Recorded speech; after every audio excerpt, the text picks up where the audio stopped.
కాంగ్రెస్ పాలనలో శాంతి భద్రతలు అదుపు తప్పాయి. గతేడాది కంటే 22.53% నేరాలు పెరిగాయి. పట్టపగలే దోపిడీ, హత్యలు, మానవభంగాలు పెరగడంతో తెలంగాణ హోంమంత్రి ఎక్కడా అంటూ పౌరులు ప్రశ్నిస్తున్నారు. నేరాల పెరుగుదలపై అర్ధవార్షిక క్రైమ్ రివ్యూలో ఆందోళన వ్యక్తం చేశారు.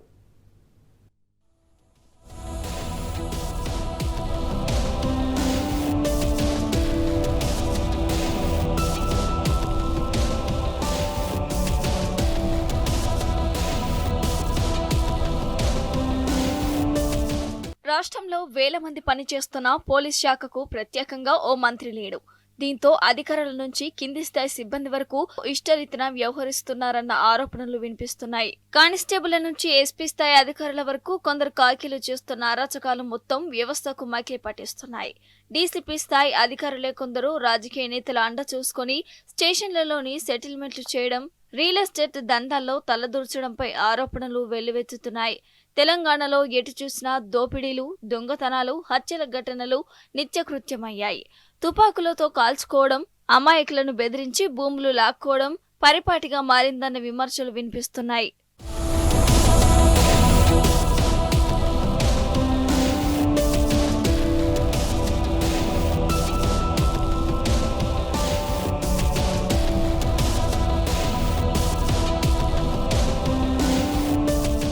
ముఖ్యమంత్రి రేవంత్ రెడ్డి హోంమంత్రిత్వ శాఖను కూడా తన దగ్గరే అట్టిపెట్టుకున్నారు.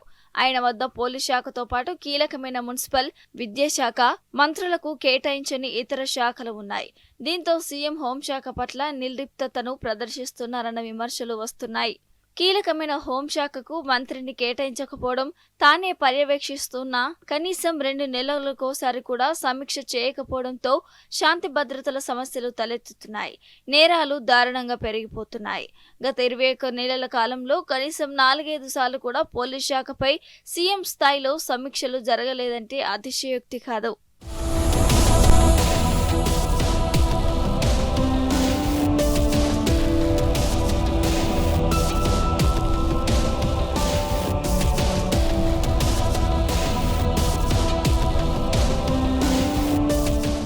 రాష్ట్రంలో క్రైమ్ రేటు దారుణంగా పెరిగిపోతుంది. తీవ్రమైన నేరాల్లో నిరుడితో పోలిస్తే 22.53% పెరుగుదల కనిపించింది. ఇటీవల అర్ధవార్షిక క్రైమ్ రివ్యూలో నేరాల పెరుగుదలపై డీజీపీ జితేందర్ ఆందోళన వ్యక్తం చేశారు. నడి రోడ్లపైనే దారుణంగా నరికి చంపుతున్న ఉదంతాలు నెలలో కనీసం 2 జరుగుతున్నాయి. నీళ్లు తాగినంత ఈజీగా పట్టపగలే హత్యలు చేస్తున్నారు. ఇక అంతరాష్ట్ర దొంగలు రాష్ట్రంలో తిష్ట వేశారని స్వయంగా డీజీపీని అంగీకరిస్తూ జాగ్రత్త పడాలని హెచ్చరించినా చర్యలు చేపట్టలేదు.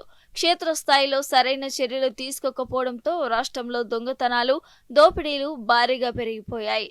తాజాగా నగరంలో ఖజానా జ్యువెలరీ స్టోరులో జరిగిన దోపిడీ సంచలనంగా నిలిచింది.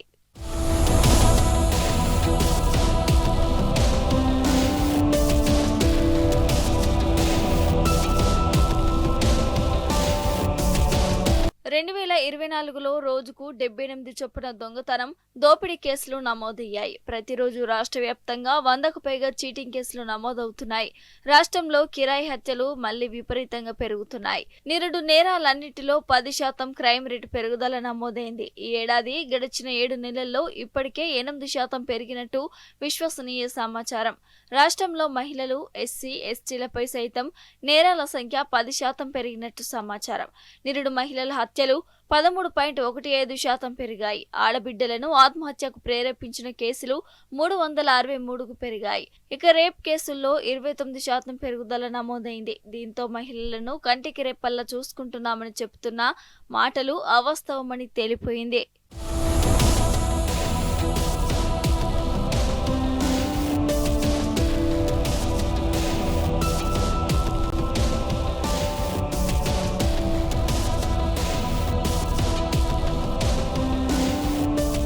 పని ప్రదేశాల్లో మహిళలు, ఆఖరికి మహిళా పోలీసులకు కూడా రక్షణ కరువైనట్టు తెలుస్తుంది. పోస్ట్ యాక్ట్ తో తీసుకుంటున్న చర్యలు బయటకు పొక్కనీయడం లేదు. మహిళలపై జరుగుతున్న వేధింపుల వివరాలను కూడా తొక్కిపెడుతున్నారు. ఇక ఎస్సీలు, ఎస్టీలపై నమోదైన దాడులు ప్రభుత్వ నిర్లక్ష్య పాలనకు అద్దం పడుతున్నాయని పలువురు అంటున్నారు. 2023లో ఎస్సీ ఎస్టీలపై 1877 కేసులు నమోదు కాగా గత ఏడాది 11 నెలల్లో 2257 కేసులు నమోదయ్యాయి. ఈ ఏడాది పెద్ద ధన్వాడ దళితులపై జరిగిన దాడులు ఇప్పటికే ప్రభుత్వానికి మచ్చను తీసుకొచ్చాయి.